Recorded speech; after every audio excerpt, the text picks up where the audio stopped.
It was finished with a navy and light blue leather interior and a regal navy blue exterior paint job. The dark blue paint was immaculate versus the traditional black limousine colors. It had a softer look about it. It had a very stately stance. It rode like a dream. It was a very comfortable car, easy to steer. There's nothing like it. There was nothing like it. The car, known to the Secret Service as X-100, made its debut in June 1961 to much fanfare and cost nearly $200,000 to build. We now have a 43-year-old president who symbolizes the youth and vigor of America, and now he's in this vehicle. You couldn't have designed a better marketing plan for Lincoln than Kennedy in this car.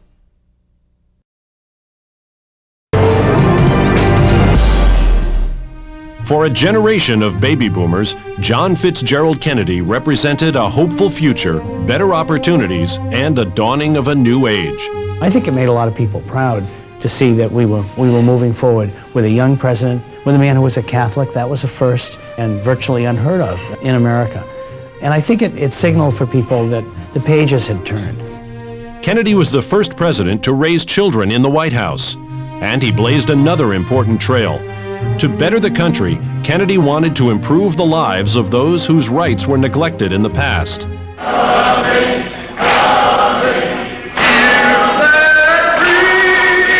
He seemed to be very supportive of civil rights and making sure that people who had been excluded from having a voice in America and American politics would have a voice in the future. It was Kennedy's sense of diplomacy that won over most of his critics. Whatever President Kennedy did, he was original, he was different. He was, as it turned out, just the right kind of president for us to have had in the early 1960s. He managed to keep peace when others might have gone to war. Internationally, Kennedy's patience and diplomacy were also being sorely tested. Almost immediately after taking office, he was faced with a series of crises that could have changed the world as we know it. Weapons of war must be abolished before they abolish us. He confronted the Russians and Castro during the Cuban Missile Crisis. And when he flew to Germany for his famous Ich bin ein Berliner speech, Kennedy took along his new limousine, a symbol of America's power, his 1961 Lincoln Continental convertible. When Kennedy's off in Berlin, he's making this incredible statement to really stare down communism, stare down the Soviet Union. He's got his car with him. And that car, and him as president, it all comes together to stand for America and be what America is. There are some who say that communism is the wave of the future. Let them come to Berlin. He understood that when he pulled up in that limousine, he was making a statement, and the statement is, I'm the leader of the free world, and I have the symbol of power that I'm going to climb out of this Lincoln that is a marvel of modern technology. And when that image got on the news and got in the newsreels and was shown in foreign countries, there was no question at all who the leader of the free world was. It was him. It is this symbol of power that Kennedy takes to Dallas in November 1963. His decision to remove the top and be closer to the public forever changed the way presidents travel. So really, no matter what Kennedy had tried to do, he couldn't have gone anywhere. He couldn't have gotten out of the line of fire.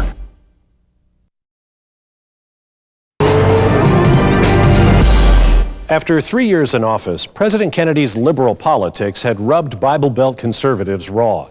He continually received death threats over his policies. However, needing Southern votes to win the 1964 election, it was a defiant Kennedy who left the comforts of Washington, D.C. to go into the belly of the beast, deep in the heart of Texas. He wasn't alone. Traveling with the president was one of the most recognizable symbols of his power, the 1961 Lincoln convertible limousine X-100. It was in this custom-built navy blue chariot that JFK decided to stare down his foes. The whole Texas trip was to gauge the Kennedy-Johnson campaign that was planned for 1964. President Kennedy needed voters in the South. Lyndon Johnson was expected to bring in Southern voters, and Kennedy was concerned that about his popularity, not only in Texas, but in the Southern states. So they took this quick 3-4 day visit to Texas to find out. And he went down there to be in this parade. It was a holiday type of atmosphere, and he just went there to do a little outreach for his buddy in Texas, and also to do some politicking for himself. On the morning of November 22nd, 1963, President Kennedy toured Austin, Texas. Cold weather made it necessary to put the plexiglass top on the limousine. Later that morning, the limousine accompanied President Kennedy to Dallas, where the top was removed. Riding in the jump seats were Texas Governor John Connally and his wife, Nellie. They wanted to remove the top to allow more access, that people could more freely see the president and the first lady, so as not to sort of hide them. So the decision was made, they'll see the president better, and that will be ultimately better for the goals they wanted to accomplish by visiting Texas in the first place. The fact that the bubble top was used in Austin and not being used in Dallas was a real concern to everyone. The president refused to have the additional protection. He wanted to be out there in touch with the people. There were as many as 200,000 people lining the route. That's about half the city population. So overall, the city just turned out in droves to welcome President and Mrs. Kennedy to Dallas. Entering Dealey Plaza, driving by the Texas Book Depository, 3 shots rang out, and the course of history was altered forever. Secret Service agents yelled for the limousine to leave the motorcade and move quickly to the nearest hospital. While all the work was going on in President Kennedy, the Secret Service agents guarded the limousine. They prevented the press from getting any pictures inside the car. Even though the press was not allowed to document the event in Dallas, these gruesome photos taken by Secret Service agents graphically illustrate the carnage of the aftermath. At 1 p.m. local time, President Kennedy was pronounced dead in Dallas. The car that should have protected them made it impossible for them to be protected on Elm Street in Dealey Plaza that day.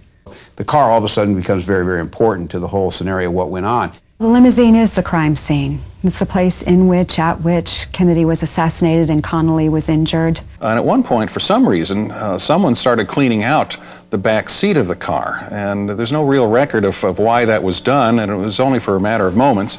The car was then driven out to Love Field, and it was put on a C-130 transport plane, the same plane that had flown the car into Dallas, and it was flown back to Washington. For the next several days, the nation was in mourning.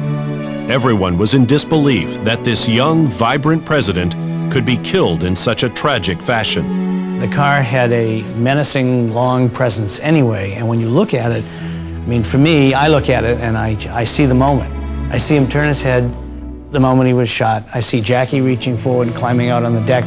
These are pictures that are indelible in my mind, and I think in the minds of almost any American who remembers that era. I saw it, on television, but I saw it, and it was very emotional. For days, so you didn't talk about anything else. People really didn't know what to do. You could see it in the traffic. You could see cars almost bumping into one another. We went to Cronin's in Harvard Square, and the atmosphere was already funereal. John Kennedy had gone to Harvard, and there were probably people there who had even known him in that era. And everyone ordered drinks and just stared at the television. And that's all we did for the next few days. And when you were staring at that TV, if you were watching it in the moment,